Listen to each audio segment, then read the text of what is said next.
What's up, everybody? This is Dell. Welcome to Dell on Movies and episode 9 of Movie Swap. Very excited for this week's guest. He, as they say, needs no introduction, but I'm going to try to give him one anyway. He's always trying to bring the community together. He's done so through his community lists. He's on his third one now, the top 25 movies of the 90s, and I'm sure he'll talk a little bit more about that. And he's also known to occasionally talk some titties. I'm talking about Tim Talks Talkies. What's going on, Tim? Doing good. Probably not talking titties tonight, though. Not in these movies. Not in these two movies. No. But thank you for having me, man. I'm excited. I watched both of these. I gave my movie a rewatch, and the one you picked first time. Watched them both yesterday to get ready for this. I'm excited. As did I. Also rewatched my movie and your movie. All right. So before we get started, let's go ahead and chat a little bit about some other things, and let's talk about those community lists. Can you go back to October? I remember horror was the first one. How did that idea come about to go ahead and move forward with that? So I used to be big before Instagram, before YouTube, all that. I was big on Blu-ray.com, on the forums. I spent a lot of time on the forums, and they did the same idea in a form. People would put their lists in, and then about a month later, people would tally it all up. And I thought, you know what, that would be kind of cool to do within the YouTube space. So I kind of just took the idea and moved it to YouTube because no one else was doing it there. And actually, even on Blu-ray.com, no one's done it in quite a while. Right. I think I've told you this before, but I did the same thing in chat rooms I was involved in way back in the day. And I know how weighty it can be on the person that's putting it together. And when I finally put the list out, it was basically just a series of pictures with the names of the movies. But you have 100 times that production value with the videos and the pictures and the trailers. You got everything going on. Do you get in the middle of that process and be like, screw it, I shouldn't be doing this. I don't need this. I haven't gotten to that point, but it is a lot of work. And especially this one is going to be probably at least double the work of what I've put in the other ones. I'm doing a lot more on this one. But it's also, I got to recount the list. We're pushing 100 lists. That's incredible. That is absolutely phenomenal. That is crazy. I could imagine, over 100 lists, you got to figure 600-700 movies get mentioned at some point. Yeah, it's probably going to be quite like that. I think it was around 70 lists for horror, 60, 70. And that was still 300 and some movies. Yeah. And that was narrowed down to horror. This is every genre. So right. There's people that have movies on their list that no one else has. I know. Just from the ones that I've watched, the ones that did videos, there's movies I've never heard of on some lists, or I saw once, 30 years ago, and it's like no one's just gonna rate that movie, but then there it is.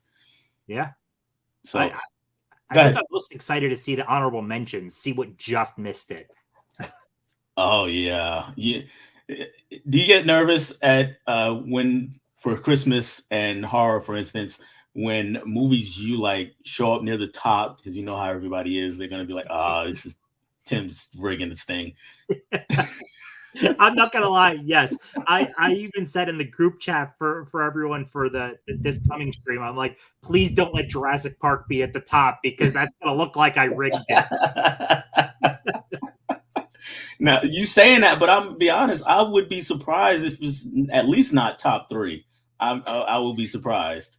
I think it's gonna be up there, but it's an honest list regardless. If you see Army of Darkness up at the very top 5, then I cheated.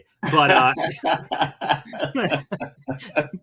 don't think you'll see that up there. Yeah, I don't think so. Though it probably will get some representation, some decent representation. I'm sure it has already. Yeah. All right. Last thing I'm going to ask you about before we get started are the statues. So I am constantly amazed by the statues. You, Martinez Joe, and some of the other guys have. What led you to go that way? And I know that's a much more expensive hobby than collecting movies. Yeah, it is.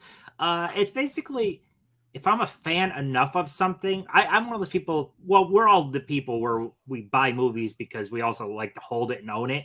Right. I like to look at different stuff. So my movie room, I can't just have a movie room that is pure movies. I have posters and collectibles, and statues kind of fall into that. It's just I enjoy these properties, so I like to look at something that represents them.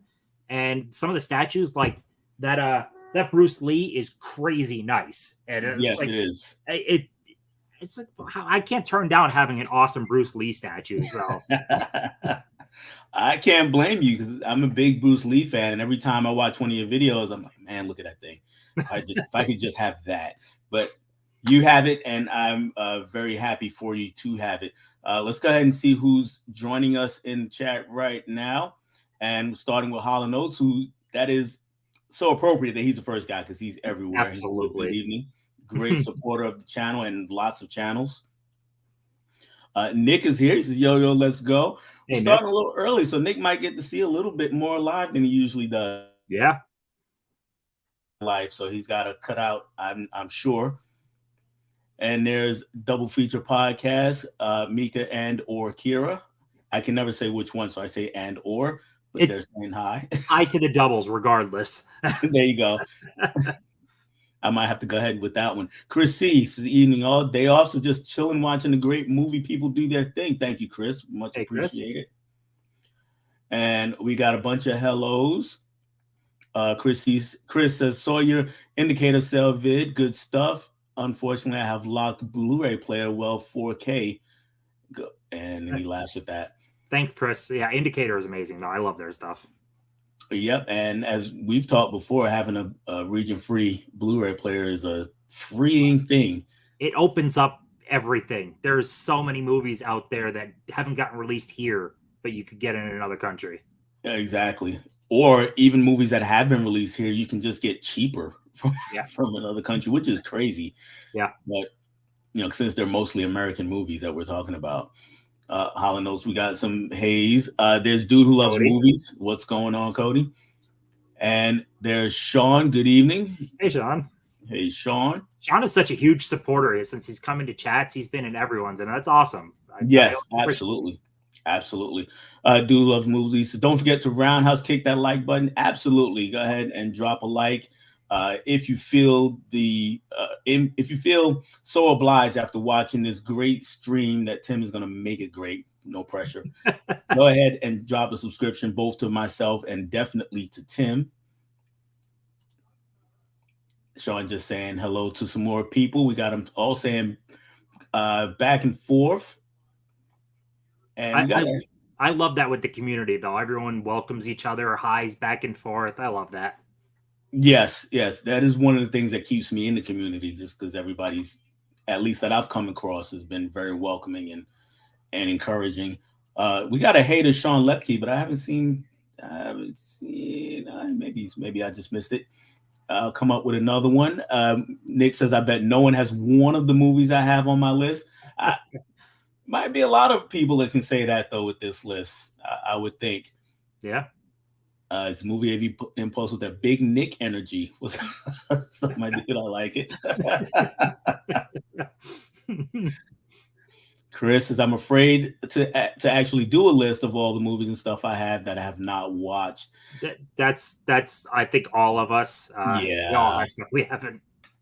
I was talking to Ken earlier today, and just I guess a spoiler, letting the cat out of the bag, but I'm going to be on his channel soon. And we were talking about that. I'm like, I've got all these movies, but there's probably 500-600 movies that I haven't even seen that I'm just sitting on the shelves waiting for me to get to. Yeah. It's crazy. Robert Anderson. I'm not sure if I've seen that name before, but welcome to the channel. I really appreciate it. And I definitely appreciate this comment. It says, hey guys, Dell is 6 subscribers away from 200. Let's get them there. Make sure you're subbed. Also, congrats on 2K to Tim. Yes, congratulations to you for that. Thank you. And can we all agree Tim is the best around? I guess we can all agree to that. Thank you. I appreciate that. All right. And as for me and the 200 subs, if you do get me to 200 subs, guys, I will be doing a giveaway shortly thereafter. So, and I will probably do a live Q&A to go with that. So there's an incentive. All right. Nick says Tim's cheating on the list. I was afraid of getting accused of that, although if Jurassic Park ends up at the top. With Jurassic Park, though, it's a good enough movie, and it's on enough lists that I just the ones that I've seen in video that I don't think anybody would be really shocked about that. And it says honestly though, Jurassic Park was a big part of the '90s. Yeah, Yeah. T2, Jurassic Park, and Mortal Kombat were my childhood in the '90s. Yeah. Fair T2 enough. is going to be another heavy player. That's Yes, in a it lot of definitely is. lists. I mean, how could it not be? Yeah. It's T2. Bob is in the building. What's going on, Bob? He's saying yo to Holland. Of course, after this stream is over with, or before, depending on how long Tim keeps me, we'll all hop on over to his channel and check out his stream where he's inducting Mel from My Killer Podcast into the Hall of Fame. That's gonna be a good stream. Going to be a good stream. KB is here. What's going on? He says, sorry, I'm late. You're not even late. We didn't even start yet. We're just getting started. He says, I was watching top 25 of the 90s videos. We've all been doing that for the last couple of weeks. Holland says, I don't know, Tim. I think you did Christmas to see Die Hard Love and 90s to see Jurassic Park Love. He's not wrong. Not wrong. So Tim, I just need 5 minutes. Nick loves my poster collection. Everybody does. Everybody does. We got Bob telling Holland to check his messages. I'm kind of skipping around to see if there's anything else or anyone else that I haven't mentioned yet. Looks like we're almost in the clear. I have Micaiah Shepard says hello from Jasper, Georgia, everyone. How you doing in Jasper, Georgia? I really appreciate you tuning in. Tim, you bring the crowds. I appreciate that. McKay, I think I'm saying that right. Let me know down in the chat if you are a YouTuber also, and I'll definitely check out your channel. And if you're on IG, because we can also check you out over there also. And this is Tim. Sean is freaking awesome. Great supporter. Yes, we're all in agreement. We have another new name, Mike Snow. So I enjoyed doing my top 25 of the 90s list, and I loved all of the YouTubers' videos of their list, including the two of you. I appreciate that very much, yes, Mike. Thank you. Bob says his was an absolute nightmare to make. It's been so stressful. Did you watch Mel's? Mel starts hers off with, this list sucked. Yeah. It's crazy. We all feel that way. We put the movies in on our list. First, we stress about getting it in order. We get it in order. Then we think it's just right. We turn it into you. And then 10 minutes later, we're going, you know what?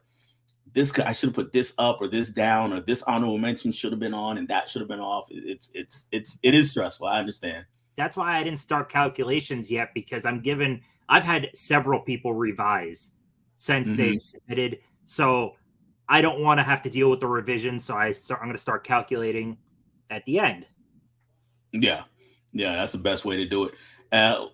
Mike Snow says he thinks Jurassic Park 1, Fargo, Pulp Fiction, Goodfellas will be near the top of the list. That's probably a pretty good guess, I would imagine. Those are some big hitters right there. Yes. And just going to come down to this comment because I saw it and I had to mention it. So Tim's milkshake brings all the people to the stream yard. I love it.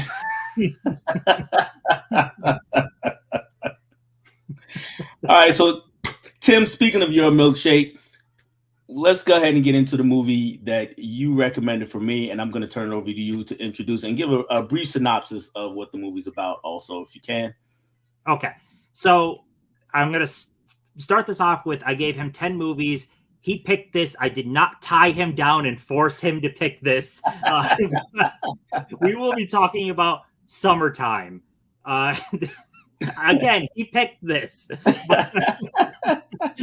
But Summertime, to boil down, because this is one of the simplest plots you could have, but Katharine Hepburn's character has saved up for vacation, and she goes on an elaborate vacation in Venice for the summer and falls for a man that's married, and that's the plot. But it's wonderful, and we're going to dive into it. But yeah, He picked it. So no. I definitely picked it, and you know, it's fun for me to hear people, or at least discuss movies with people that they're passionate about. So whether I hated it, liked it, or loved it, just getting to hear your passion about the movie and defend the movie and maybe change my mind if it's something I didn't like, or maybe reinforce it if it's something I did like, that kind of, that's the selfish part of this for me. I really like doing that. So if you this for any future guests also, so if you give me a list and there's a movie on there that I know that you're passionate about because I watch you guys channels and see you on Instagram, if I know you're passionate about that movie, I'm probably going to pick it if I haven't seen it. So I definitely, once that was on the list, I was like, oh, we got to do that. We got to do Summertime. I was actually pretty excited you picked it though, because I was like, I get to rewatch it and talk about it now.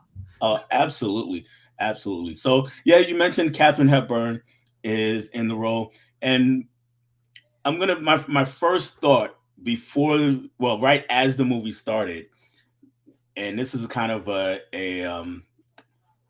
I don't know if it's chauvinistic or I don't know what you would call this, but going, but when you say 1955, I obviously I know that's almost 70 years ago, and I go, okay, Katharine Hepburn. I'm expecting a really young Katharine Hepburn, but Uh she was not. no, no.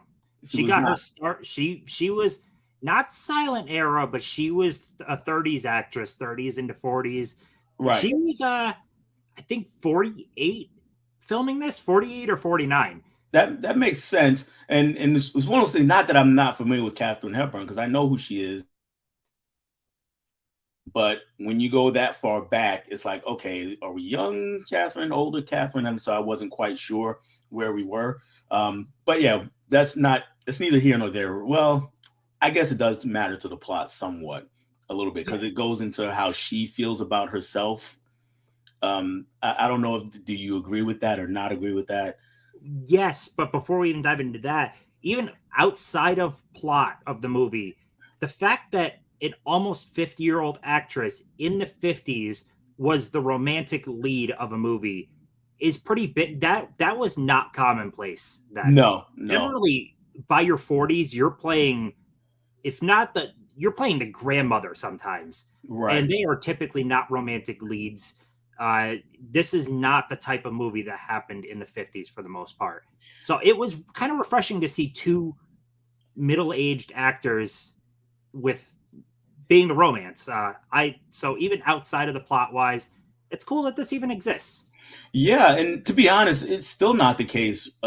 Largely, I mean, it happens more frequently now, Yeah, a little bit more now. right? But it's still not something that's always happening. Um, I there's actresses that I've been watching for a really long time, but they were really young when I saw them, and now they're playing the moms and the grandmas, and I'm like, wait a minute, that person's younger than I am. How how is this happening? So it's still Yeah, not super common, but it does happen more often now. So in the 50s, yeah, that is a it, major yeah, major thing. it was especially bad back then. Like even Catherine was lucky that she was, is it a six-time Oscar winner? Uh she has the most wins though for an actress. Mhm. So she got more roles than some others, but like Betty Davis and Joan Crawford had a big feud for the longest time back then because part of it was they both aged out of roles Right. and they were fighting for what roles they would be given essentially because they were deemed too old for a lot of the roles that they would want still. That definitely reminds me of one of my favorite movies of the era, the so meta Sunset Boulevard. Yes. That movie, that's a great movie. So Yep. I'll not dwell on that movie. But all right, so let's get into this one. First part of the movie, I'm gonna be honest with you, Tim. The opening third of the movie, it almost lost me. I was almost out of it, and the reason is because it played like a travel log. It was just this woman, roaming around Venice, and every now and again she'd feel sad for herself and she'd cry, and but mostly it was like a lot of scenery, and then this little kid would pop up and she'd feed him cigarettes, and and he'd sell her stuff. And then he'd kind of mosey on his way. So, at early parts of the movie, I was kind of doing this number. I was, picking up my phone, going, "What time is it again? How much longer is here?" So that first part of the movie almost lost me. So I'm gonna, before I get to the rest of the movie, I'm gonna ask you: the first time you saw it, did that first act affect you differently? I'm assuming it did. I actually fell in love with it for that reason. I sometimes I like those slow meandering movies that not everything needs this plot moving it the whole time. I loved that it was just her on vacation. I'm just following this woman that has saved up for a long time for this vacation. She's excited to be there, and it's beautiful scenery, and it's just I enjoy just following her along. And even though she plays that strong independent character throughout that first third, you're seeing where she is lonely. She's not trying to Mhm. let that on, but she is lonely. She wishes she had some company with her. I loved that so much. It really it hit me. Yeah, okay, that's fair. And I am a person that's heavily driven by plot when it comes to movies. So I was kind of waiting for something to happen, and I got the point that she was lonely. For my taste, I was like, okay, we could have did this in 15 minutes maybe, as far as getting across the message of how she feels about herself. And that's just, like I said, that's a personal thing for me. But once we get into at least once she starts interacting a little more with other people, then specifically when she goes into the shop where she meets Renato, Yeah. I think that's his name, when she meets him, then from there the movie kind of kicks into gear, so to speak. And that's where I thought her performance began to have more life. For me, that first part, yes, she's showing you that she's a lonely woman, but it's more it she's trying to be interesting. Brilliant actress, obviously, Yeah. she's doing her thing, but it's so hard to just act alone. And Yeah. then when those scenes where the kid pops up, you can see she's got something to do, so she's lights up a little bit more. And then when she meets Renato later on, and from that point forward, her performance has more depth and more weight to it. At least that's what I thought. I loved her though playing coy with him at first, not Yeah. what like when he first sees her at the why can't I think of what that's called in Venice, that big open area with all the seating. But Mhm. anyways, when he first sees her and she puts on the sunglasses and tries to get the check immediately, and he ushers the waiter over because she can't say it correctly. I Right. was I loved that. She played coy with them for about 15-20 minutes at least. She did. Now, I got a question about that though. So, do you think that was all playing coy, or some of it just she just didn't know how to respond to a gentleman actually being interested in her? I think that was it because she led on earlier about her age, not being a fan of how old she is, Hmm. and I think that's part of it. Like, what guy is going to be interested in me? I'm a spinster by now, or spintress, or whatever. Right. Yeah, I, that's the way I was feeling. I was like, she just hasn't had the attention of a man in so long. She doesn't know how to react. Not not as much that she was purposely playing coy. Um, but then she pulled it together, and of course, um, he's he's just so smooth and suave the whole time. I was like, this guy. I need to be taking notes or something. If I wasn't already married, I definitely would be. well, But I mean, he is so. yeah, true, true. So she finds that out eventually, and her initial reaction is probably the one that I would think that she was gonna or should have stuck to. When she finds out, she's like, "Nah, you know what? You're married. What? No, I don't want any parts of this." And then she kind of, with his help, talks herself into it. Yeah. Well, I like that play though between different cultures where she's coming at it from the American values, and Hmm. he's basically saying this is the way we do it in Italy. we Right, cheat. right, So right, I liked that. right. And uh so when we did that, a matter of fact, I'll save that to the for the end because I did have some thoughts on that. But she definitely is like, hey, you have a wife, and I don't want to deal with that. But she comes around to it, and then she falls, head over heels, and they go on this, whirlwind adventure, so to speak, as far as love affairs go. And the the chemistry between them really really worked. Okay. And yeah, and she was great, but I think a lot of it was him knowing how to react to her. Oh, So I but yeah, think, both played off each other so incredibly well. He was mhm, so suave, and she was so adorable, and it just they played off each other so well. right, right, right, and everyone in the movie, for the most part, not well, not just yeah, everyone in the movie, they did a good job of bouncing off of her as far as what they were and portraying their characters. And I made a lot of fun of the kid that's in the movie, and he actually did what he was supposed to do, Yeah, and I appreciated that. And just for a moment to go back to the whole cigarettes thing for anybody who hasn't seen it, it's movie made in 1955, and so she gives him this cigarette, and I'm like, I know it's the 50s, and I know everybody smoked, but really, is that is that what we're doing? And this is from a guy that when I was a kid, uh, before carding was really a big thing. My mom used to send me to the store, and I would have to buy beer and cigarettes, to be honest. And when I was 12, and so guys at the corner store, they just sold it to you, and you walk back, took it back home. All you had to do is tell them it was for mom or grandma or whoever you were getting it for, and they were like, okay, gotta take it home, don't drink it. But so, but what did you get from their relationship? Because as much as she is much older, I didn't get the motherly type of relationship with him. I felt like she was treating him more like a friend than she wasn't trying to mother him. She was trying to essentially become his friend. yeah, she was not at all trying to mother him. She was definitely just, this is my friend in Venice. He just happens to be 8 or however old he was. Yeah.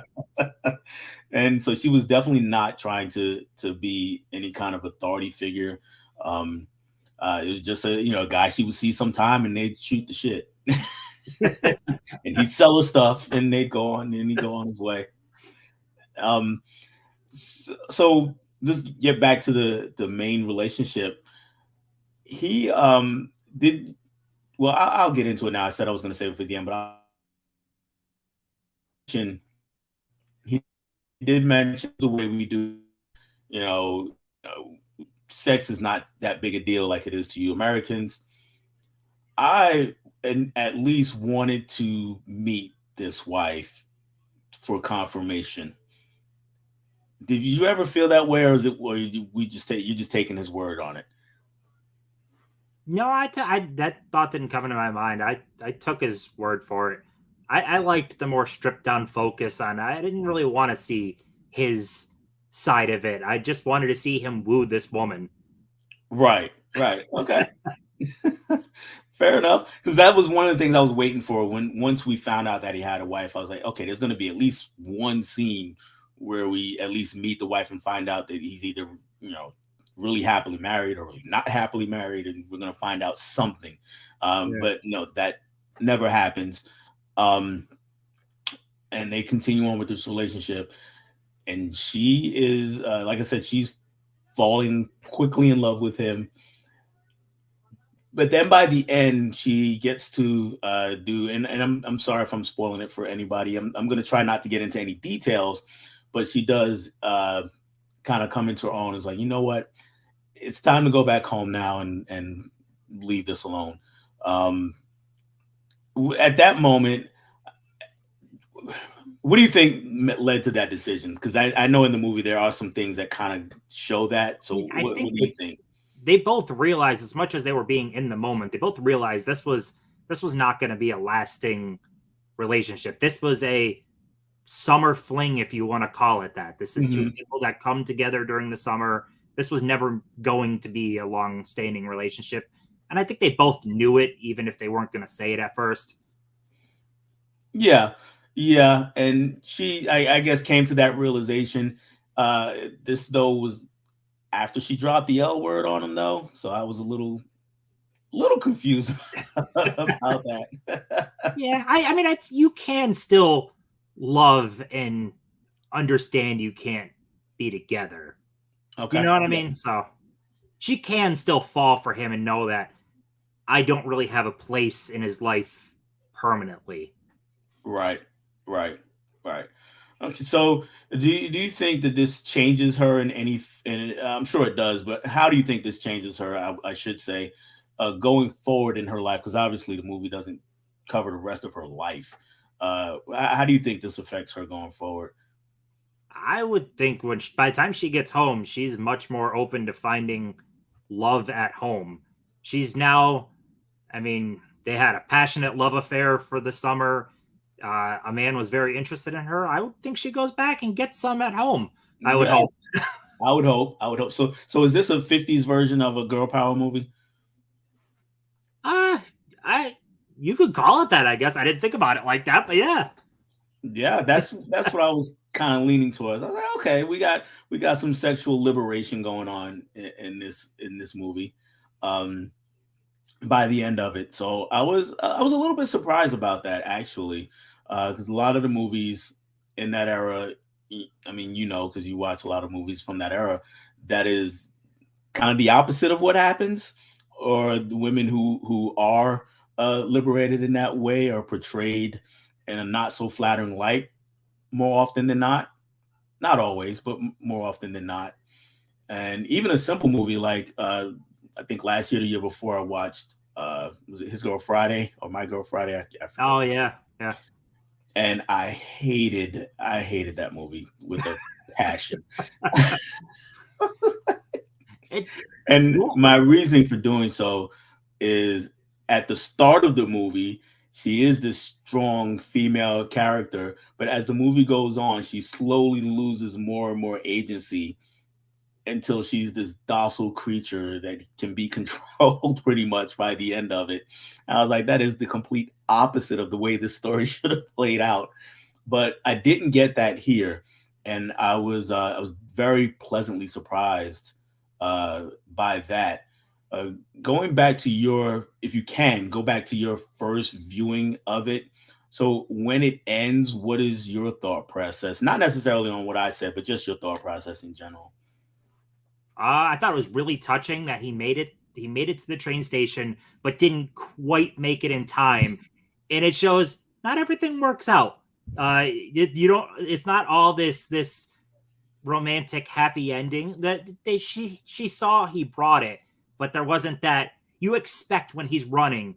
He's gonna catch her right in time. They're gonna share one last big kiss, and it's not that at all. They Right. he makes it to the end of the platform. She's too far away. End of movie. End of seeing each other. End of relationship. So yeah, he shows up at the train station, and right there rolls my eyes. Oh, they're not gonna do that. Are they gonna do that? But yeah, you definitely nail it. Let's go ahead and check in on the chat here real quick, and we'll start with my man Chris. He said, yeah, he has to check out. I probably forgot about. So just considering I've collected a lot more of the '80s classic cult horror stuff, etc. So I'm sure at some point, if you decide to keep doing this, we'll get to the '80s at some point. I think 80s would do well. '80s would definitely do well. Nick says his first five movies in order, the rest has fallen into place. That's a lot of us. Yeah. Uh, Ken says revised. That's not fair. So, and Nick saying Cody's got the jokes. He's talking about the milkshake joke. All right. And I'm gonna roll down here a little bit, see if anybody's talking about the movie. There's the doubles. Yes, there's mentioned summertime. Let me scroll down. Well, I'll go through the chat, see if they've actually seen it. Not sure. Holonos. I saw James in here. He saw it. Yeah. Holonos says he's never seen it. I've never seen Summertime, but just watched the movie that name drop Summertime. Hmm. Ooh, a name drop. Let us know what movie that is, Holland. I don't know. As I, a little note too, Katharine Hepburn was nominated for this movie for her performance. She didn't win, but she was nominated. yeah, I can understand that. I mean, she always brings it. I Yeah. don't know if I've ever seen a bad Catherine Hepburn performance. I love that even back in her 30s roles, she is always the strong, independent, I don't need a man type character. I mean, she Hmm. falls for a man in like basically all of them. They're all romance movies, but she's very strong and independent in all of them. And I love that about her acting, her characters. I do, and I also love that about her. But now I'm going to be controversial here for a second. How much of that do you think stems from the fact that she is not, I guess, what they would call classic era Hollywood beauty? Do you understand what I'm saying? She's not, she doesn't have the same, features of some of the other actresses that were popular at the time. She doesn't have the same kind of features, maybe even a little bit harder features on the face. So how much do you think that kind of plays into that, if at all? Because it may not. I may just be being a I don't know. jackass. I mean, God, she was stunning and like her. I mean, I loved her even in this, but Hmm. she's stunning in her 30s roles. Hmm. Like bringing up baby, she's Yeah. yeah. I loved. I thought she was gorgeous, but Okay. yeah. I mean, could have played into it. Okay. But Okay. Like I say, it her, could just be me being a jerk. the the real Katharine Hepburn though was also mirrored her characters though. Real Katharine Hepburn was very much Yeah. so a screw everybody else. I'm independent. There's this great interview towards the end of her life she did with Barbara Walters where she's wearing a pantsuit and Barbara Walters says, "Are you ever going to wear a skirt?" And she's like, "I'll wear a skirt to your funeral." Like that is amazing. Yeah, I don't think I've seen that, but yeah, and that's probably then it's good casting, and I may have spoken and said something crazy. It's okay. Um, KB says like Tim needed a reason to watch Summertime again. Did you like though when also when they had sex, the way they show it is fireworks and all that? Yeah, I meant to bring that up. Okay, yeah, since I'll come back to the chat in a second. So I will definitely come back to the chat. So yeah, that happens. I'm sitting, I'm watching, and it's all leading up to it. And the fireworks actually start before they get to the real deal here, and then the fireworks get bigger and bigger, and they just keep going. And then the screen, they fade off the screen, the fireworks come. I'm like, oh, okay. And I was, I guess we didn't want to do the train through the tunnel deal, so we went with fireworks this time. I loved it though. That movie Yeah, was just it wasn't nominated for cinematography either, and it was stunningly beautiful. That whole movie, the way it was shot, it yeah. was. So go ahead, go ahead. I'll let you finish. I was just gonna say it was incredible. David Lean, who you know David Lean enough, right? Like after he Yeah. did this, he went on to do epics like Bridge Over River Kwai and Doctor Hmm. Zhivago and Lords of Arabia. Hmm. And this was one of his last not grand epics, but he had such an eye for, even though he wasn't the cinematographer, but he Right. he knew what he wanted in a movie. He demanded it be shot in Venice. He went over budget shooting in Venice, and he got gorgeous shots out of it. It's absolutely stunning. So yeah, earlier I said the first third of the movie kind of almost lost me, but that was one of the things that was keeping me. It was a really a good looking movie. Wow, so while he's just getting all these shots all over the place, it was, or him and his cinematographer. Um, so yeah, I understand that. Uh, the doubles agreed. Love to see people passionate about film. That encouraged us to watch it. Yep. Yes. Nix, I love your thumbnail. I never thought to tell you. Yeah, he's talking about the twins, talking to the twins there. We got some more hello back and forth. And Chris C says, yes, the love for movies, all movies, is why I love this community. So agree. Yep. So agree. Sean, another night of great streams. KB, yep, they're talking about it. Here's some info from Mike Snow. Hepburn won her first Oscar for 1933 So she was big for a while by the 50s. Yeah, and like I said, I know I'm very familiar with her. It's not like I didn't know who she was. It's just sometimes when I go back into the past, all those years kind of, they feel like they're all, this close together. And I Yeah. guess that happens when you're old like me. So Yeah, she was around. Because of how big she was, is probably one of the few reasons that she landed a role like this in her almost 50s. yeah, Like I said, that didn't really happen much around that time period. right, right. Chris, my number 25 would probably be 1999's The Virgin Suicides. Interesting. Directed Nice. by Sofia Coppola. I was pleasantly surprised by this movie, and it was a blind buy for me. Have you seen The Virgin Suicides? Yeah, not in a long time. I don't have the Criterion. I want to get the 4K at some point. Yeah, I actually have not seen that, so I need to check that out. Um, I think the only Sofia Coppola movie I've seen is Lost in Translation. That's a good one. And North by Northwest, Yeah, Jesse Royce Landis plays Cary Grant's mom, and she was a year older. LOL. Yes, that kind of yeah. thing. It's men were able to keep the leading man roles well later than women. It's like women were all of a sudden, sorry, you're too old. You have to now be going to the mother and grandmother roles. It wasn't And like that for men. and like I was saying though, that still happens for sure. I mean, think about it. Tom Cruise is what, 60? Yeah, Denzel somewhere like that. Washington is in his 60s. Russell Crowe, Liam Neeson. These guys are still action stars at Yeah. those ages. As all the female actresses, they're now that are at the same age. They're definitely still playing moms and grandmoms. And I guess Helen Mirren is the one kind of That was exception. Yeah, that's what I was gonna say. Was Helen Mirren still plays roles where she's going after it, and Yeah, she's 70s. yeah, yeah. So she gets to be an exception to that, and she's fantastic. I love Helen Mirren. Yeah. Dude who loves movies, Cody. I just realized I was not subscribed to Dell's channel. Thank you. Nice. Only 5 away from 200. Let's get it, everybody. So Mike says Virgin Suicides is very underrated. Yeah, I definitely need to check that out. Nick, Tim, without people redoing their lists, if anybody else has Streets is watching on their list, I will personally buy them a Blu-ray movie. Okay, somebody take him up on his offer. My list is already done. Someone's But now I going to told put you, Streets is watching on their Streets is list. watching, and I know what it is. Do you know what it is? Only from his list. I've never seen it. Yeah, it's a Jay-Z movie from his early days. Him and the Rockefeller Nation put together. It's really, honestly, it's really a long music video. So if you're a Jay-Z fan, have at it. It's good stuff. Tony is here. What's going on, Tony?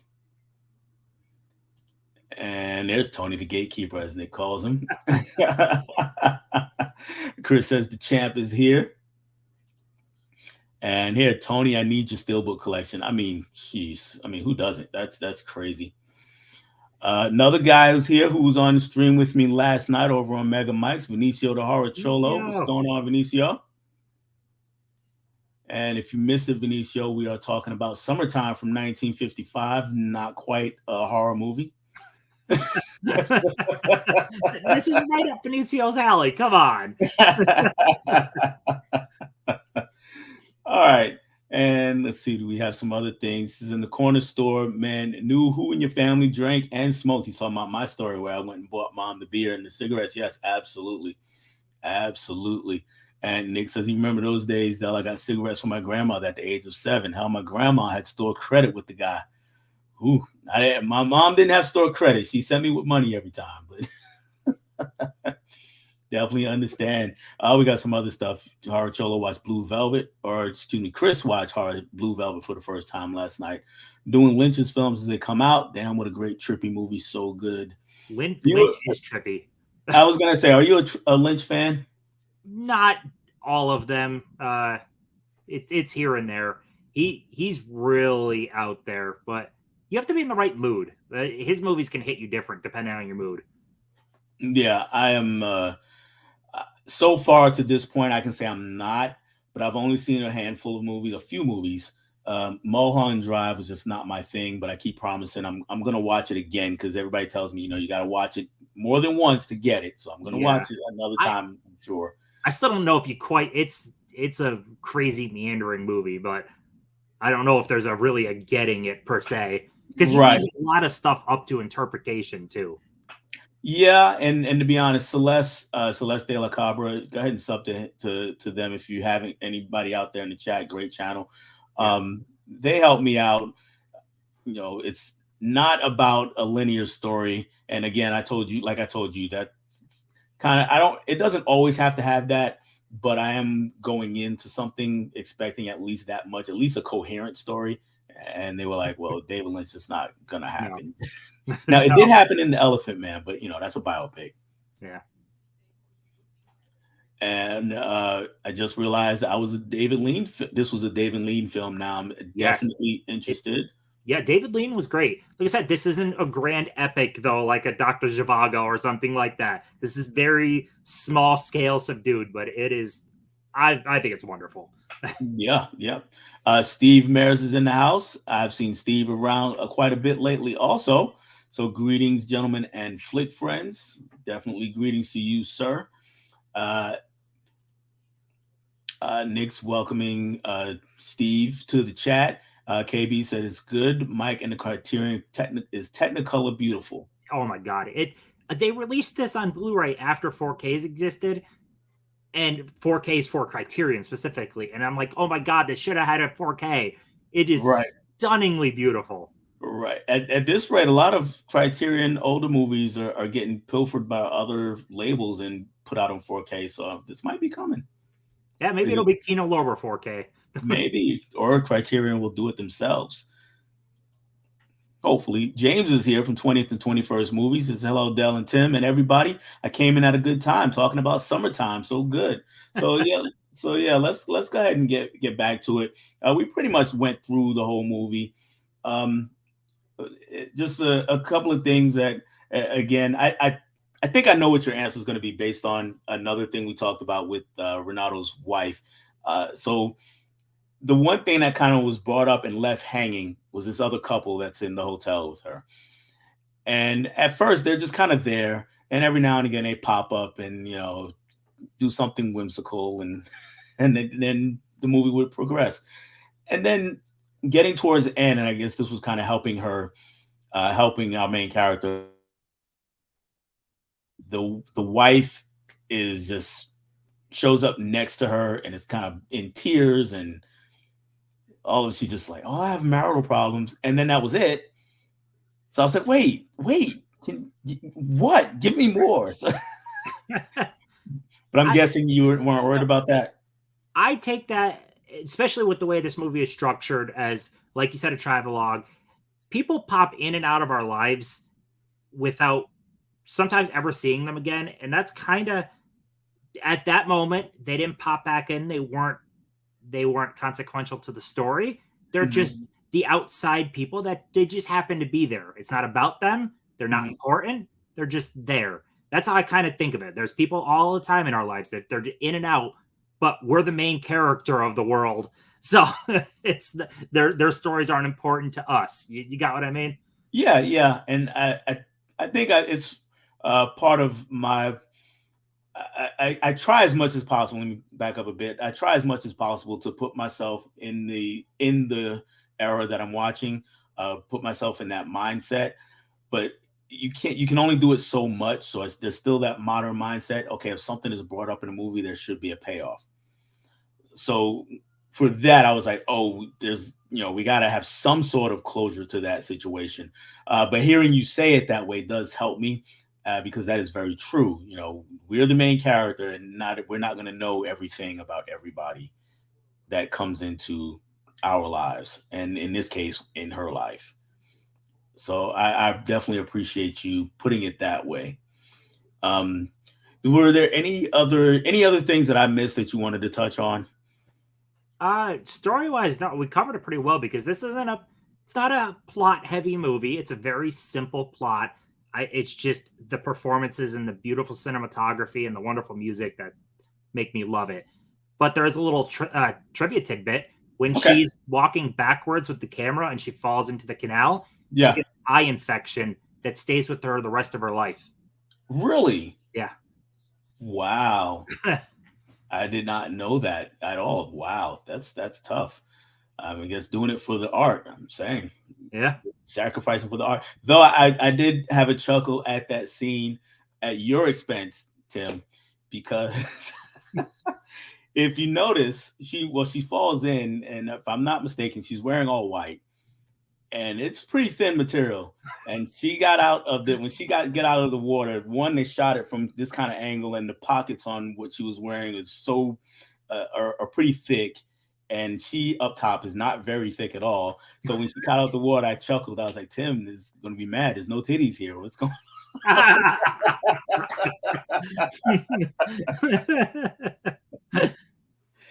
But but yeah, that was And interesting though. one other last little bit because you're talking about the other couple too. You know that the guy that I don't remember his first name, the Jaegers, but you know Mhm. that's the father from Christmas Story, right? Yes, Okay. yes, I did know that when I saw him. I was like, "Whoa, hey!" Because I don't think I've seen him in anything other than A Christmas Story, to be honest. And but then once he shows up and I see his face, and it's like, "Oh yeah, that's him all day long."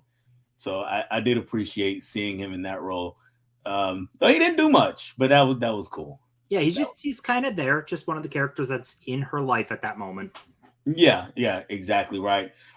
So we to put a bow on it, I'm just gonna give my overall thoughts on the movie. I'm assuming this is a 5-star movie for you. Yes. Absolutely. All right. So my overall thoughts on this particular movie, and I mentioned this earlier at the beginning. Uh, the first part of the movie, first third of the movie, almost lost me. We had that whole deal where she's just kind of going around Venice, and we're establishing her character, and I appreciated that. I thought it could have been condensed, and it is already a short movie. It's not really a long movie, so uh, I thought a few minutes could have been shaved off of there. But then once we get into the plot, once things kick in, it is a really good story. We do follow her on her journey of, I guess, self discovery is one way to put it.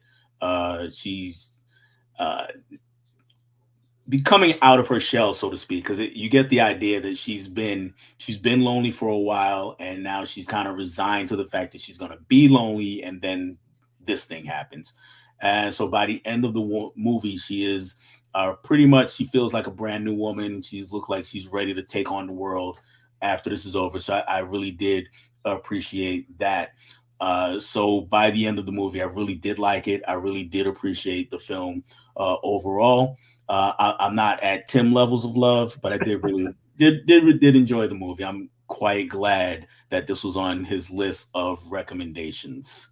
That makes me so happy because I wanted to talk about it, but I'm like, oh, I wonder how because it's that very slow, subdued type movie. I'm like, I hope Dell likes it. Yeah, yeah, yeah, and a lot of times, and I know I've given a lot of movies crap about being slow innkeepers, but the but if something's happening, and I don't mean it necessarily doesn't have to be fast, but I can tell that we're going somewhere, then okay, cool. I don't mind it being slow at all. And in this case, at the beginning, I couldn't tell if we were going somewhere, but then once she kind of gets into the shop and meets Renato, yeah, now I see. Okay, we've got something to do. We've got a purpose here. We're good now for the rest of the movie, and it played out well. So I did enjoy it. I'm glad. Yeah. So before we jump over to the other movie, let's see if there are any last thoughts about Summertime. Uh, the doubles, I think she's more open to new experiences at the end of the film. Yes, very Yeah. much so. The way I feel. Again, a lot more hellos back and forth, and doubles again. Always say that the relationship, even though meaningful, was regulated to that time frame, and I'm assuming she's meaning, that summer or the time she was on vacation anyway. Yeah. And Mike Snow has a bone to pick with me. His Girl Friday is great. I love Howard Hawks. I'm sorry, Mike. I just can't with that movie. I just didn't work for me. I don't. How do you feel about His Girl Friday? I like it and I understand where you're coming from. That's unfortunately just a byproduct of especially the 30s. Uh, Women weren't they were the secondary to men. They they were in the kitchen. There, I'm not saying this is my beliefs, but I'm just I saying, got you. I yeah, got you. yeah. So They, yeah, they fell to the men and did what the men said. That's yeah, unfortunately my problem, because I've seen not as many as you, I don't think, but I've seen my fair share of movies from before the '60s, and so I understand that. My issue was that she started the movie.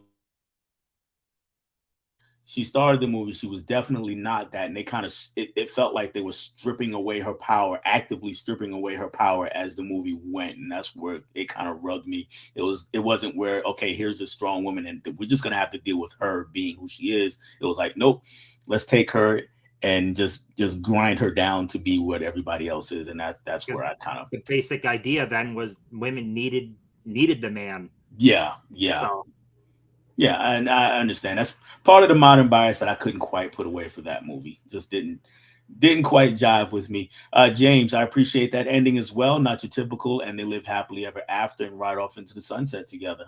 yeah, I think I would have liked this movie way less if they all of a sudden she moves there and stays with him and they have a happy ending. What I appreciate is that this is just a slice in time. It Hmm. wasn't meant to be. Yeah, it definitely. Twins also talking about that. They agree, love that the film ended the way it did, and yes, James, glad they didn't go with the cliche ending. And they also love Katharine Hepburn, one of our favorite actresses, of Yes. course. Ah, here it is. Holland Oates, the Fisher King name drop summertime. I haven't seen the Fisher King yet. I have the Criterion, didn't get to it. I haven't seen it either, so I need to watch it. She had 12 nominations and four wins. Talking about Hepburn, The Lion in Yeah, Winter is my favorite. I knew it was a crazy amount of nominations. I didn't realize it was 12. That's She was incredible. Yes, she was. She definitely was. Catherine was that way in real life. She was very no nonsense. Yep.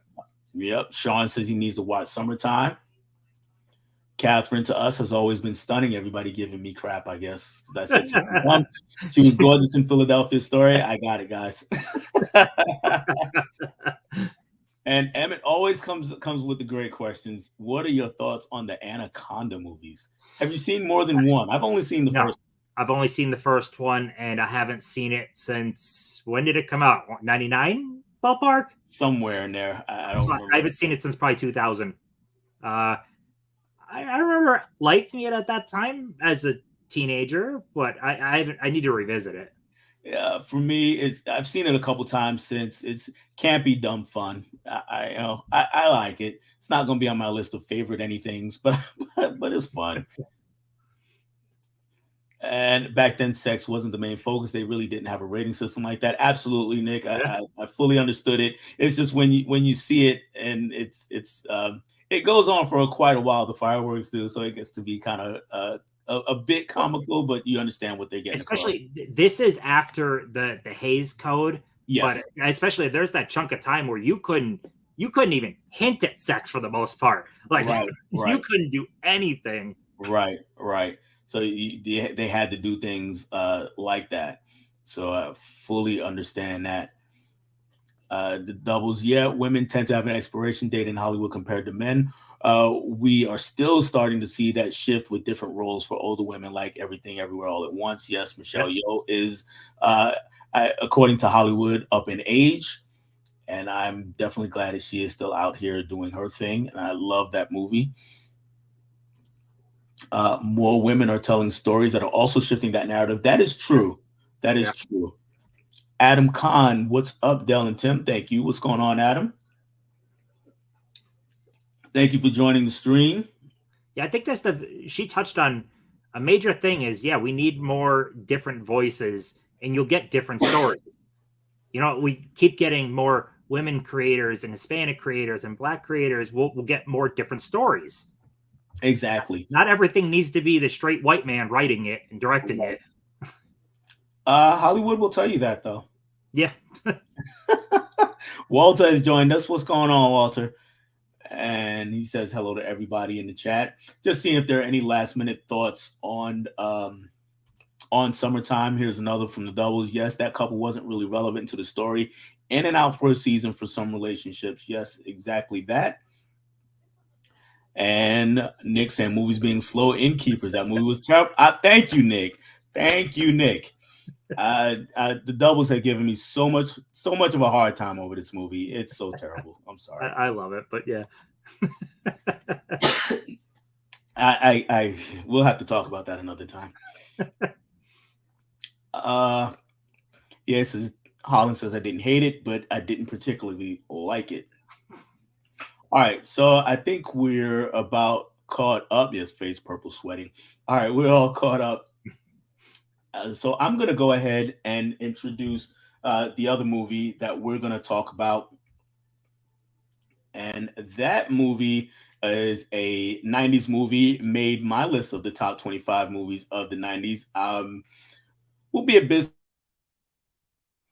know if it did make it on anyone else's, but I am going with The Five Heartbeats. So that is the movie that I had Mr. Tim watch, and we meet five guys, as evidenced by the name, The Five Heartbeats. They're struggling uh, young musicians in a group. It is the 1960s, and they're trying to break into the music business, and they've all got their individual problems going on. They come together and they start to make it in the music industry. They become big, and problems ensue. More problems. Yeah. So right at the opening of the movie, we start meeting all the guys, and in particular, we meet Eddie, and he is at he's him and a buddy of his are gambling somewhere, not away from the venue, because as the movie opens, the group is about to go and perform in a talent show, and we meet him. And go ahead and take me through your thoughts on what you saw, on your thoughts on what you saw as this was playing out. Well, so it was funny seeing the rest of the band all like, he's not here. Where is he? But then you're not understanding the context of like what's going on where there's gunfire going on, the guy getting shot in the leg and then run over by the car, essentially. Mm-hmm, mm-hmm. And you're not putting two and two together until this character slides onto the stage, grabs the mic, and starts singing right as they're about to start. It was Exactly. like that was one of the most badass entrances to start. And he kept, if you notice, he also kind of looked over his shoulder a couple times during the performance to see if somebody was coming out there to get him. So, but he's a character that is indelible in black culture. To be quite honest with you, he's pretty well known. So he does his thing, and then of course you meet the brothers. We got Donald, who goes by Duck for Duck, yeah. AKA Donald I Duck. love Duck. Duck was great. Duck was great, and that is Robert Townsend, who wrote and directed the movie as well. And of course, we have his brother, and then we got the other kid, Preach, and then we got the other guy, the gentleman whose name I'm drawing a blank on right now, the taller guy, the who called himself the choreographer of the group. But there's five of them in the group, and they start they lose the talent show. They don't win the talent show, and then they get somebody who wants to manage them, and he guarantees they're gonna go and win the next talent show. And then we get to the next talent show. Go ahead and as that's being set up, we know, and we in the audience know already. We know before they know that they're not gonna win. Yeah. So I loved with the finding out they didn't win in transitions, and the manager is handing over the money, and Right. Eddie is counting it. And no, a deal is a deal. The other Deal is guys a are like, deal. give the money back, give it back. No, a deal is a deal. And then the other guy walks in. We want to offer you a contract to stay at the club. And I love that. Just Eddie just hands the money right back over to him. Yeah, I thought that yeah. was cool. So well, what'd you think of the contract when he first comes in? Not later on in the movie because we know what happens later in the movie. But when he first comes in, how'd you feel about that? Did you feel any kind of way about that, or you just like, oh, that's cool? Not at that moment. I was just like, that's cool because it's still pretty early in the movie, still learning the characters. I was like, oh, that's cool. That's good for them. They lost the show, but yeah, they got a contract. They did get a contract out of it. Um, so we also get uh, one of this movie's most popular scenes. Also is also pretty early. Duck is trying to write a song. Oh, He's in his room. I loved this scene, man. This is my Go for favorite it. scene in the entire movie. So he's scrawling out all these lyrics across all these different pieces of paper, throwing them across the room. And his sister grabs one of the sheets that he threw that he doesn't think the lyrics work. And she starts singing. And my God, the pipes on that girl. She's like Yeah. 11 or 12. And she is belting this out. And it sounds great. And then they end up essentially writing the song together. He's running around the room grabbing different sheets of paper, sing these lyrics, and she just keeps going. It is a freaking awesome scene. He's grabbing papers out of his drawer, out of the trash can. I love that scene, man. I was hoping you brought that one up because it's so great. Oh yeah, that is definitely one of the most popular scenes in the movie. So I had to bring that one up. And yeah, she just so that was funny. And I'm going to spoil that scene a little bit though, because I listened to another podcast, Home Video Hustle. Everybody out there who's into podcasts, movie podcasts, go ahead and check it out. Shout out to those guys. Lots of cuss words, forewarning. But anyway, they recently covered this movie also, and the scene pissed them off a bit. And I'm gonna tell you why. Because you notice that they're picking up all the papers, right? Just like you said, they're picking up all the papers and they're putting it together and singing the song. But if you notice at the very end of the scene, he takes the paper and he tosses it back on the floor. So they may not be able to piece it together back quite like that again. I guess I didn't think about that. It was just another one of those, like, it's the moment in time and just Yeah, it is. the brother and sister connecting and singing this song. And it was such a fun scene. It was fantastic. So another scene, another thing, that big thing that happens is they do bring in a choreographer. Did you recognize him? Yes, I can't tell from what though. When I saw him on screen, I'm like, I know that guy, but I have no idea from where. All right. So that guy is Harold Nicholas of the Nicholas Brothers. Have you ever seen Stormy Weather? No. Okay. Now, I honestly haven't seen Stormy Weather either, but I've seen this clip a billion and one times. And the clip is often referred to as the greatest dance scene in movie history. And it is him and his brother, the Nicholas brothers, doing a dance to while Cab Calloway and his band are playing. And it includes them, you know, going up the sides of these staircases and doing splits while jumping down. It's amazing. If you have a few minutes tonight, at some point, go on YouTube, just Nicholas Brothers dance or greatest dance, and it's like a 5 minute clip. Actually, there's a few different versions of it out there between 3 and 5 minutes, depending on where they cut it. But it's a must see. You have to see this, and let me know what you think of it. Just hit me in the DM. Just let me know what you think of that. But yeah, he is that guy, and he takes over the choreography, and then things start happening for the band, and they start to become big. And I guess the first part of this is their first tour for their first single, "Nothing But Love for You," and they get stopped by some white police officers as they're traveling through the South. And go ahead.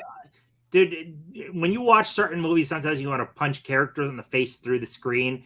These fucking cops, oh my God. They pulled them over driving while black, I guess, is their crime. Oh my God.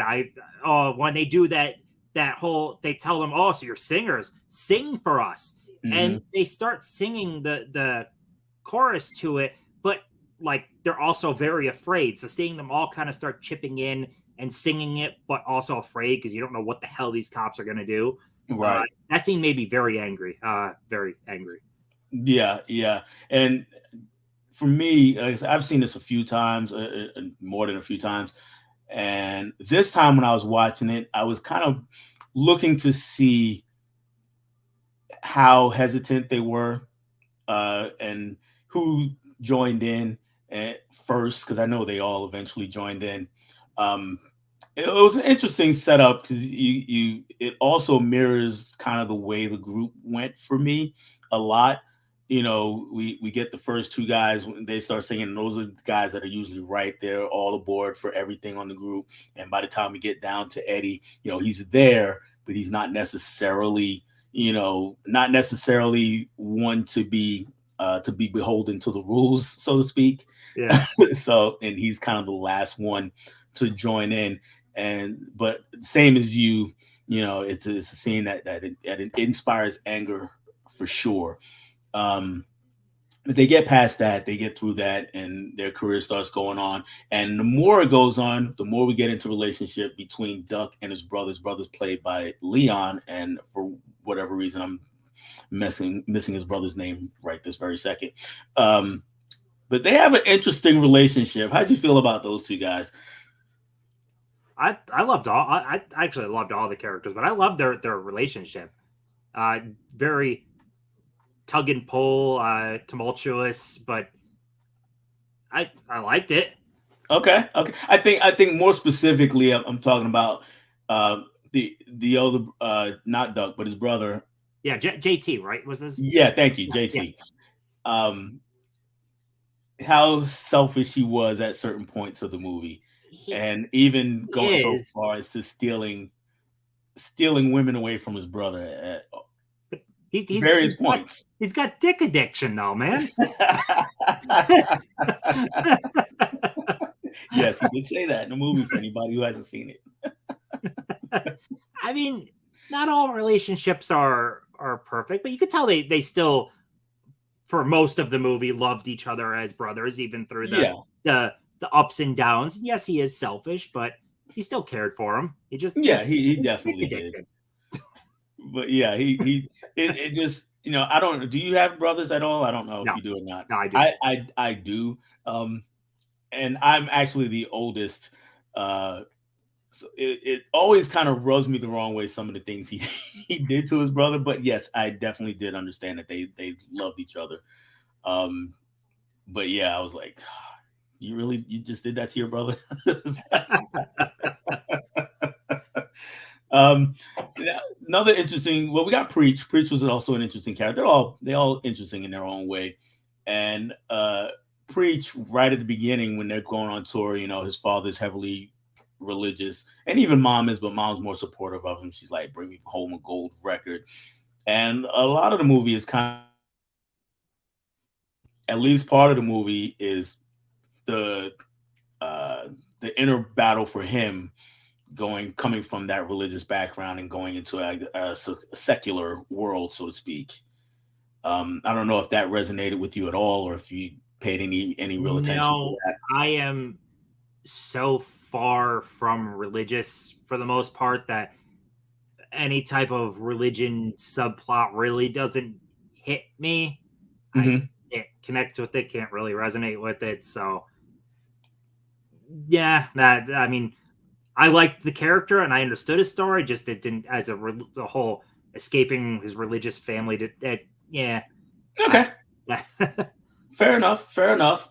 And we already spoke about, well, I'll come back to Eddie, but then we finally get into the true colors of Red. oh So God.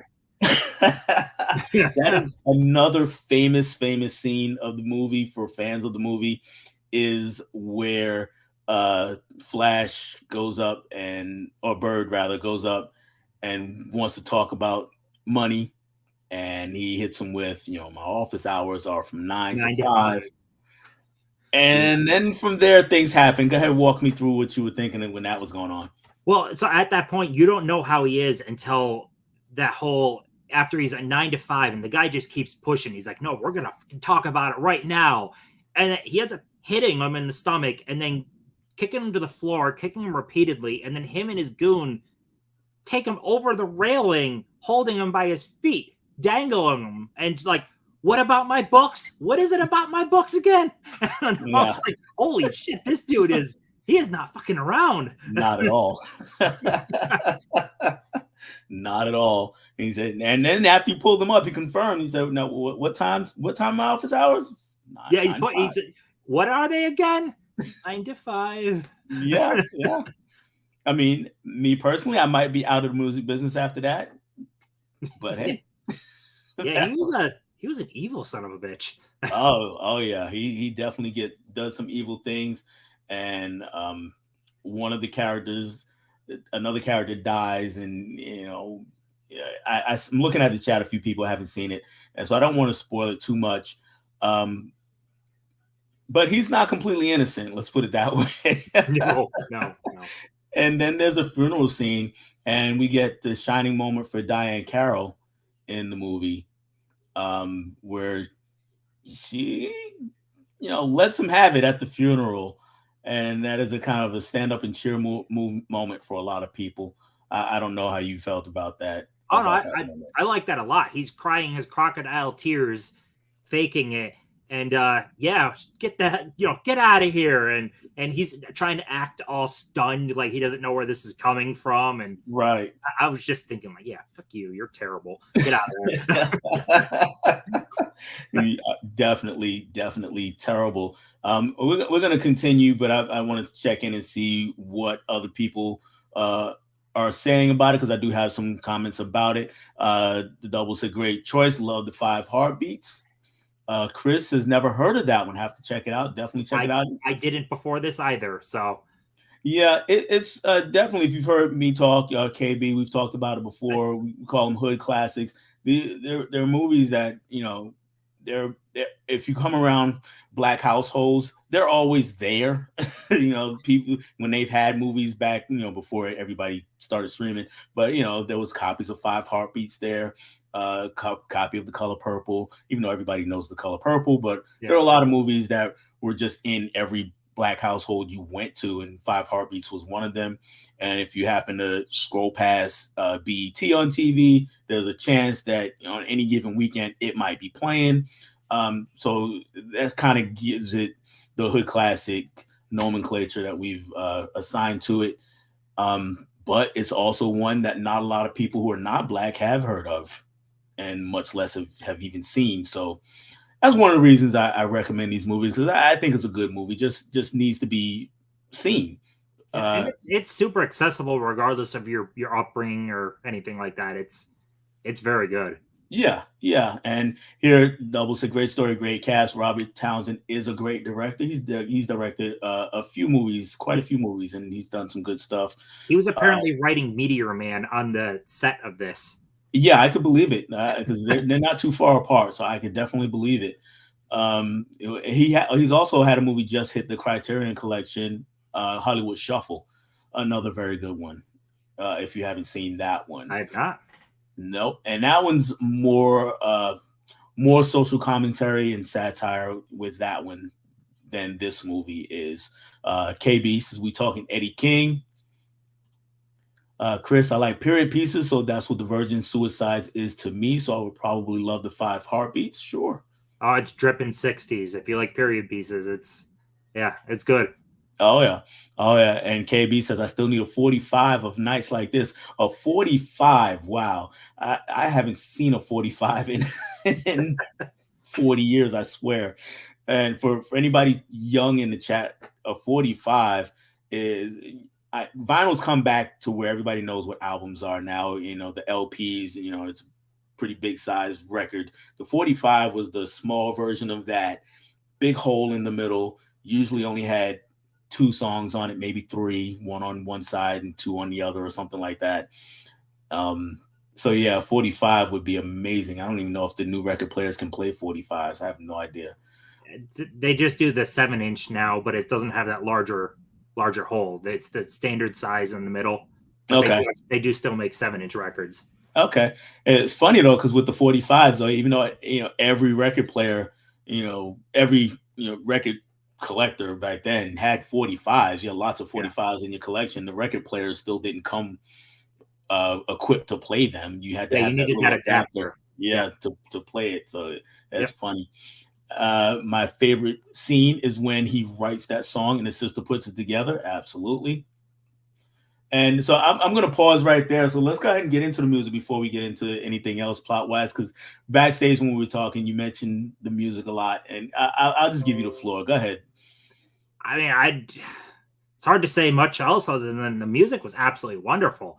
I like right from the get go, the very first song within the first couple of minutes of the movie, it had me bobbing my head the whole time. And how many original songs is there? Roughly Uh, three, 3 or four. 4 that play in the movie. That's And pretty prominent, and they're all super catchy, really good. I enough so that if I find the CD soundtrack, which I doubt it has vinyl, but if it has a CD soundtrack, I'll probably buy it because it was super catchy. It definitely fits in within that Temptations type of vibe. I dug it a lot. oh yeah, the Temptations. The Dells is actually the group that put together most of the songs, I believe. And the Temptations might have been involved, but I'd have to look into that. Um, There is a it did come out with a CD soundtrack back in the day. I have no idea how rare it is or how hard it is to find. It's out there though. I'm sure it's out there. A favorite song? Any one of those your favorite?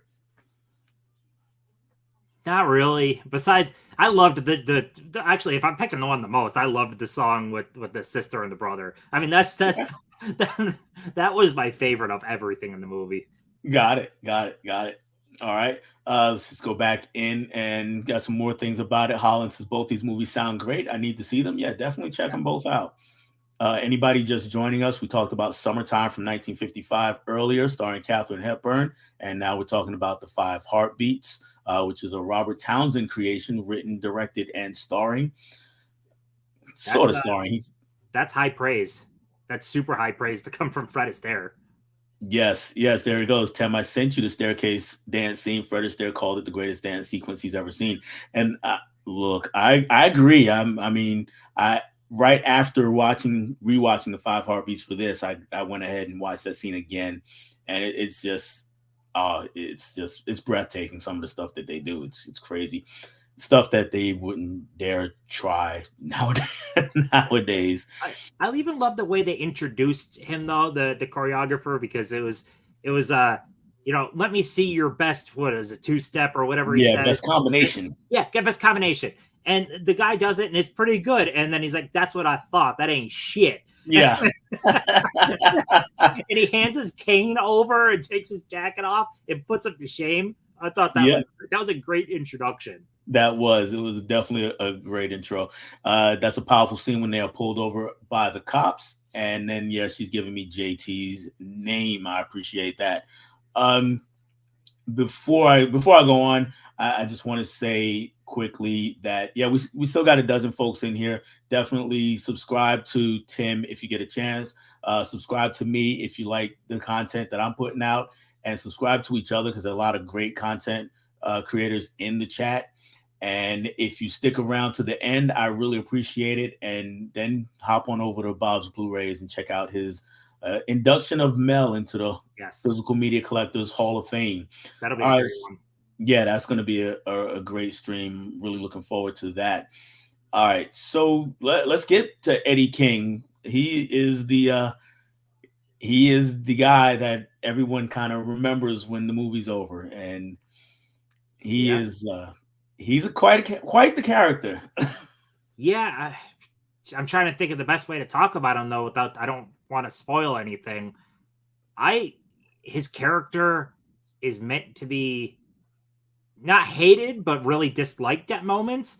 hmm But I got his motivations, and he was drug addicted, and I I I I thought his character was written extremely well. I I was kind of a little mad at the movie at a certain point when they just give his fate away on the radio, and I'm like, you're gonna leave it like that, but then it by the end, I'm like, okay, you got me. Yeah, yeah, yeah, yeah. It was, and it was weird watching it this time, and given the circumstances under which we find out in the audience and what the character on screen is going through, is Duck, who's listening on the radio. And given the circumstances there, I understand it, but I was still expecting a little more from Duck at that moment because he clearly heard it, Yeah, yeah. but he was He's so focused on his fiance at the moment that it. right, Yeah, right. He was definitely laser focused on that, and I thought that was another great scene where he goes in, well, comes out of his car rather, and he's standing there in the rain, and then the doorman to the hotel kind of hits him. Oh my God, you got two heartbeats in the same night. yeah. And then when he finds out though, his brother, he's thinking it's Choir Boy, and then he finds out your brother is upstairs. It's like, oh, Yeah, yeah, yeah. It was tough. It was tough. But I thought that, him not overreacting or not having a big visceral reaction and not going up the stairs to confront them, I thought that was more powerful than if he had. yeah. Uh, yeah, it kind of left it up to us to deal with his feelings, so to speak. I mean, all of that set up for what I thought was a phenomenal last 5 minutes that Hmm. actually brought tears to my eyes. I loved the last 5 minutes. So the stuff that played out before it brought me to that. So I was happy with those choices. Yes, yes, and there were a lot of things that got us to that point. And getting back to Eddie, another famous scene is when he comes back and tries to get himself back into the group, even though he is very clearly not ready to be back in the group. No, no. And I'm gonna put you on the spot just a little bit here, because one of the things that you have to have if you've seen the Five Heartbeats is an Eddie King impression of this moment. Do you have one, Tim? You have an Eddie King impression ready Oh for me? God, no. What does he say? The rain don't fall on me. Or Wrong words, but I got you. yeah, okay. What was the right words? Nights like this, Okay, nights like this. Okay, I all right. wish. Yeah. I'm gonna hit you with my very terrible version of this because I do it around my house all the time. You got to kind of get the look. Nights like this, I wish raindrops would fall. All right, go for it, Tim. Nights like that. I can't do that. But he did really good though. Like that same actor playing the very enthusiastic guy earlier in the movie, and you completely get him as a drug addicted, uh, in a terrible place person at that moment in the movie. It Yes, is his acting was great right there. yes, yes. It was a He's all phenomenal scene. disheveled and just oh my god, he looked so scrawny and yeah, And the way his posture was, he's kind of sunken in almost as he's standing there. yeah. So I did. That is a great scene, and he did a great job. And it is one of those great scenes of the movie, at least one of the most popular scenes of the movie. And I really appreciated that. My very favorite scene is not a lot of people's favorite scene, I don't think. But as I was watching this yesterday, my wife came in. She had come home by that point, and so she joined me for the last part of the movie.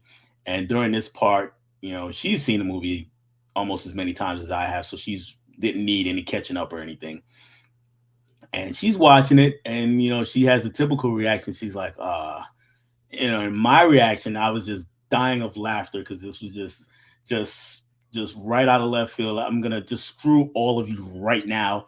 And it was when they're at the award show, and Uh, Flash gets up there and he's talking about how great it was to be part of the group, but I'm out of here. I'm out. I'm gone. I'm gone. Pick up my new album 2 weeks. Yeah. So my thing was, and then I looked at my wife. I said, you know what? His album comes out in 2 weeks. He's done recorded this sucker already. He's done made. This is not a Yeah. something he's taken lightly at all. He's already recorded this album. He's just waiting to drop a bombshell on everybody. So I always crack up at But that moment. Flash's comeuppance at the end though is fantastic with Yes, the yes, horsemen, which I yes, love how they brought them back. Uh, for yeah, for anyone earlier in the movie when they're trying to sell him to a record label, this one record label loves the music, but doesn't want a black group. They want a white group called the Five Horsemen, I think was their name, and yes. they're terrible. They are terrible, and they end up coming back by the end, and it is perfect. So for anybody who just to give you an idea, they sing the same song as the Five Heartbeats, but it really sounds like a barbershop quartet Yeah, kind of style, I guess you would say. And like yeah, lounge music. It kind of sounded like if you know yeah, Richard Cheese. I was like lounge music. yeah. It wasn't good, whatever it was. It wasn't good. I Yeah, mean, that is something that happened back in the day, so yeah. I'm glad the film kind of touched on that. Um, and I just let's I'm going to go into the chat and then we're gonna go ahead and wrap it up here because we got just a couple of comments, not many, for right now. And great music in this film, yes, that was from the Doubles. And Holland, if I saw Adele sing like that, I'd call for help. Yeah, that's the idea of it. Actually, you need to call for help. And Yeah. KB says, "Oh my God, a meme worthy moment." So, all right. So we can go ahead and start putting it to bed, so to speak. What are your overall thoughts on the Five Heartbeats? Or well, before that, did I miss anything that you wanted to talk about? No, I think we touched on everything besides. I mean, I can't really talk on the ending much. I can't stress to you how much I love those last 5 minutes. I Yeah, loved everything about those last 5 minutes. Like the band, just like all these types of movies where the people are broken up for a while, they're broken up for quite a long time. And I think the end of the movie is taking place at current time, right? So it would have been yeah, like 91. So they've yeah, been broken somewhere in up there. for a long time. Hmm. And just the payoff by the end is so satisfying. I loved, oh my God, even the reunion with the brothers, just fantastic ending. Okay, okay. And just your thoughts on it overall. Overall, like the movie a lot. Great acting. Like the story. My only and this falls into a me critique, kind of like how there's a you thing about the beginning of story summertime. Hmm. I don't as much like when movies rapidly go through time super fast.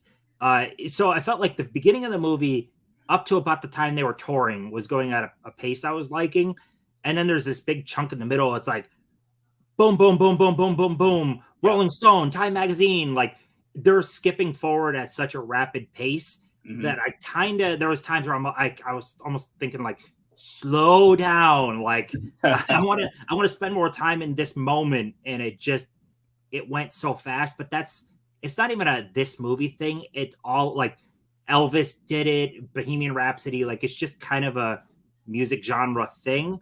But Hmm. I prefer with something like 8 Mile, where it tries to stay towards one time period a little bit more. Do you know what I mean? Instead of the Yeah, whole let's cover 15, 20 years in 2 hours time period. yeah, yeah.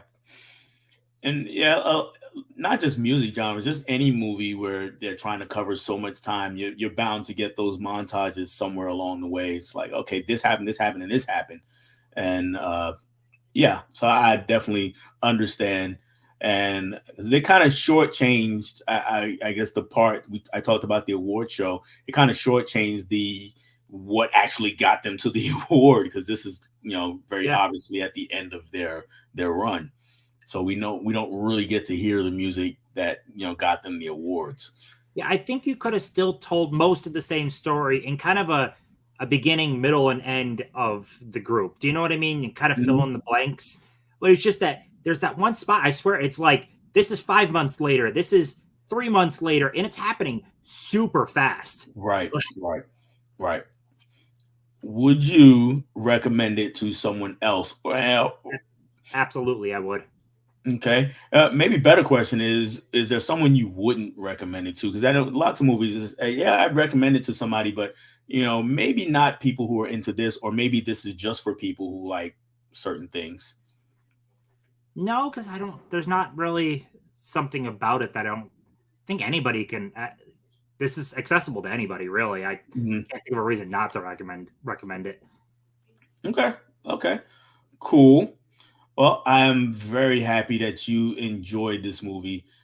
Just as you're happy that I enjoyed Summertime, because it's always a good feeling when the movie you recommend to somebody they end up enjoying. So Yeah. I'm very happy with that. And just I think there's only one more comment right now, so I will hit that one before we turn the floor over to you, sir.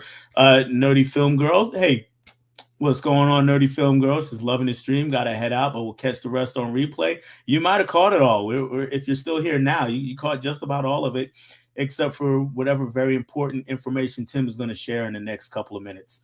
So, yeah. I don't know if I have anything important. Well, nonetheless, I am going to turn the floor over to you, and I know you love this part of Oh, yeah. every stream. So go for it. Just tell us, what you have coming up, and anything else you want us to know. No, I'm trying to drop more videos, trying to get more consistent, and I got my live stream on the 8th. That's the deadline is coming up for lists, but yeah, that's about it. March 31st is the deadline. I really don't got too much else to say. Besides, thank you so much for having me on. This was a lot of fun.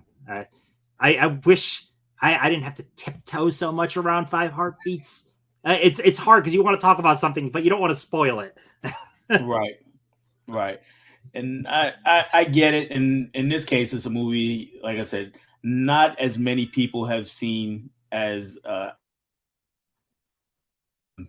but yeah, we always think that about the movies we love, though. So, but it's one that I'm looking at the chat, not as that many people have. Well, some people have seen it, and then some people have never heard of it. So it's kind of odd thing going on there.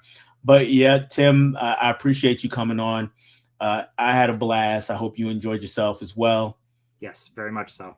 Yeah, on this channel, recently, my last video was yesterday. It went up. It was all the superhero content that I watched from 2022. I ranked all of that. Of course, I turned in a video for Tim's community list, top 25 movies of the 90s. So that's been up, and that's been doing pretty well. And before the stream started, I was at about 194 subs. If I get to 200, I'm going to have a giveaway and figure out a time to do a live Q&A with that. Next week on Movie Swap, I have Walter Jonesing for movies coming up. Nice. So we're going to talk about another couple of movies that we hope the other person loves. That's all I have for you on this one. Just a quick back. We had a few more comments in the stream before I end it off. The twins say they loved it. Thanks for KB, sticking fun around. stream, guys. Yeah, thanks for sticking around. Two awesome movies swapped. I so appreciate that. I'm glad you enjoy both of them. Anybody who hasn't seen them, go check them out. And that's all I have for you guys. I will catch you on the next one. I will see you all next week.